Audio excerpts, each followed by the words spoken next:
അഞ്ചാം സങ്കീർത്തനം. മറ്റു പല സങ്കീർത്തനങ്ങളുടെ തലക്കെട്ടുപോലെ ഈ സങ്കീർത്തനത്തിലും സംഗീത പ്രമാണിക്ക് എന്ന് നാം കാണുന്നു.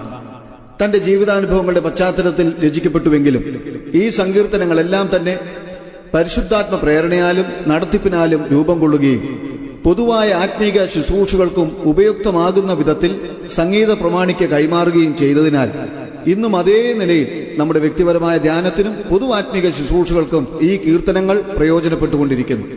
പ്രഭാത പ്രാർത്ഥനയുടെ വിവിധ വശങ്ങൾ അഞ്ചാം സങ്കീർത്തനത്തിൽ നാം കാണും.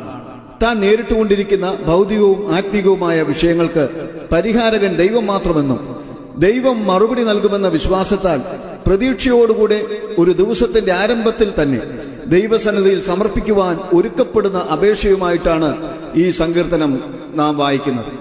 ദൈവത്തിന്റെ സന്നിധിയിൽ ദുഷ്ടന്മാർക്കോ അഹങ്കാരികൾക്കോ നീതികേട് പ്രവർത്തിക്കുന്നവർക്കോ ഭോഷ്ക് പറയുന്നവർക്കോ രക്തപാതകവും ചതിവുമുള്ളവർക്കോ ഒരു നാളും പ്രവേശനമില്ല.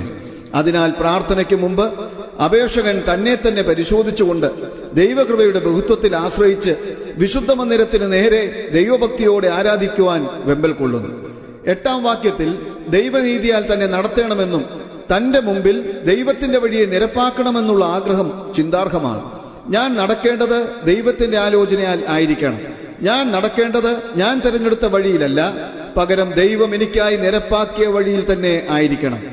സങ്കീർത്തനം 25:4 യഹോവേ, നിന്റെ വഴികളെ എന്നെ അറിയിക്കണമേ എന്നാണ് പ്രാർത്ഥന. സങ്കീർത്തനം 32:8 ഞാൻ നിന്നെ ഉപദേശിച്ച് നടക്കേണ്ടുന്ന വഴി കാണിച്ചു തരും എന്ന വാഗ്ദാനമുണ്ട്. നാം നടക്കുന്നത് ദൈവത്തിന്റെ വഴിയിൽ തന്നെ ആയിരിക്കട്ടെ. 9 മുതൽ 12 വരെയുള്ള അവസാന വാക്യങ്ങളിൽ പാപത്തിൽ ജീവിക്കുന്നവരുടെ ഭയാനകതയും ജീവനുള്ള ദൈവത്തിൽ ശരണപ്പെടുന്നവരുടെ മഹാഭാഗ്യവും വിവക്ഷിച്ചിരിക്കുന്നു. പാപത്തെ വിട്ട് പാപജീവിതം വിട്ട് യേശുക്രിസ്തുവിൽ വിശ്വസിച്ച് ആത്മീക സൗഭാഗ്യങ്ങളുടെ അവകാശികളായി തീരുവാൻ ദൈവം അനേകർക്ക് ഇടവരുത്തട്ടെ.